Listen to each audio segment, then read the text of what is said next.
नमस्कार, मैं शास्त्री जी महाराज आपके सामने कुछ ऐसे अचूक आपको उपाय बताऊंगा जो आपके जीवन की निर्धनता को दूर करेंगे और धन धान की वृद्धि करेंगे। क्योंकि आपके जीवन में कुछ ऐसी गलतियां जिनकी वजह से आपके घर में धन धान में क्षति होती है और आर्थिक स्थिति में बहुत ज़्यादा दुष्प्रभाव पड़ रहा है। तो आप सभी लोग विशेषतः इस बात का ध्यान रखिए कि घर में कौन कौन सी वस्तुएं हमारी संपत्ति को और हमारी सुख शांति को हानि पहुँचाती हैं। तो देखिए, प्रायः आपने देखा होगा घर में छोटी गलतियों की वजह से कई बार शीशा हमारा टूट जाता है। यदि हमारे घर में शीशा टूट जाता है तो शीशे को उसी समय तत्काल घर से बाहर निकाल दिए। यदि हम टूटा हुआ शीशा घर में रखते हैं तो हमारे घर में सुख शांति ऐश्वर्य में कमी आती, क्योंकि हम उस पर चेहरा देखते हैं और रोग की भी बाधा बढ़ सकती है।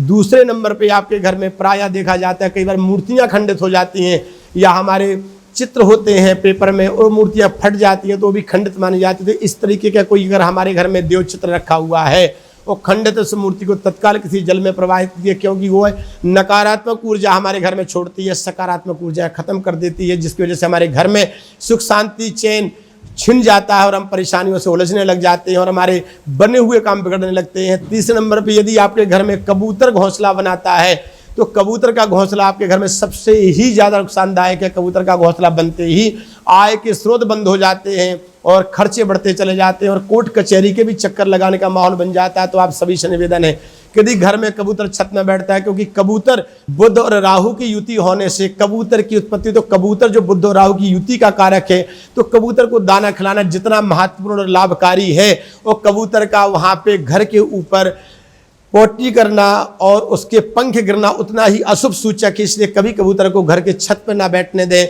यदि आपके घर में कबूतर बैठता है छत में, तो एक छोटा सा उपाय करें, घर के छत के कोने में एक झंडा बांध दें और झंडे की हवा चलती रहेगी और वो हवा में अपना चलता रहेगा, तो कबूतर कभी आपके छत पे नहीं बैठ पाएगा। और यदि कबूतर का घोंसला है तो आज और अभी किसी अच्छे शुभ स्थान में साइड में कहीं जाकर के रखाएं और अपने घर से कबूतर का घोंसला हटा दें।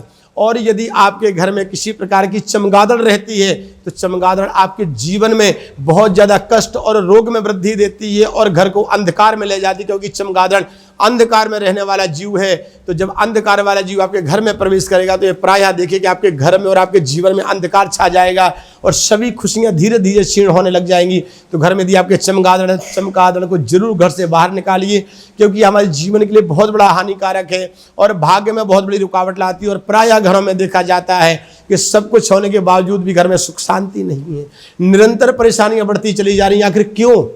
इसका बहुत बड़ा लॉजिक है, बहुत महत्वपूर्ण है। यदि आपके घर में इस तरह की कोई भी नकारात्मक वस्तुएं पड़ी हुई हैं, टूटा हुआ शीशा, चमगादड़ रहती है, घर में अंधेरा रहता है, या ध्यान रखिए संध्याकालीन समय घर में अंधेरा नहीं होना चाहिए। यदि आपके घर में अंधेरा रहता है तो वहाँ पे राक्षसों का वास होता है और जहाँ राक्षस प्रवेश करते हैं वहाँ साथ में दरिद्रता आती है, और जब राक्षस और दरिद्रता आती है तो रिद्धि सिद्धि और लक्ष्मी वहाँ से चली जाती हैं। शाम के समय कभी भी आप अपने दरवाजे में ना खड़े हों जूते पहन करके, क्योंकि शाम के समय लक्ष्मी का घर में प्रवेश होता है और प्रायः लोगों को देखा जाता है दरवाजे में खड़े हो जाते हैं बाबूजी बन के।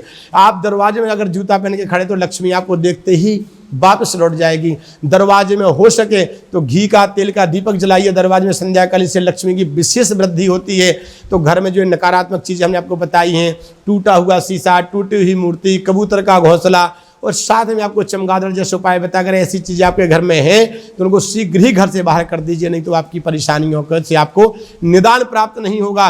यदि इनको आप बाहर निकालने के बाद घर से कुछ चावल लें और 1.25 किलो चावल, 1.25 किलो दूध और चीनी मिला करके यदि आप किसी देवस्थान में मंदिर में दान करके आते हैं तो वह दोष निवारण होगा, धन धान्य की वृद्धि होगी और सफलता कायम होगी। आप सभी के लिए यह उपाय प्राप्त कराने के कोटि कोटि नमस्कार। उपाय आप अवश्य कीजिएगा और अपने जीवन का परिवर्तन देखिए। और हम निरंतर इस लाइव में बने रहेंगे। हमारे एपिसोड में आपको बहुत ही महत्वपूर्ण लघु उपाय मिलेंगे जिससे आपके जीवन में बड़े से बड़ा परिवर्तन हो सकता है और संपूर्ण लाभ प्राप्त भी हो सकता है। आप सभी को कोटि कोटि नमस्कार।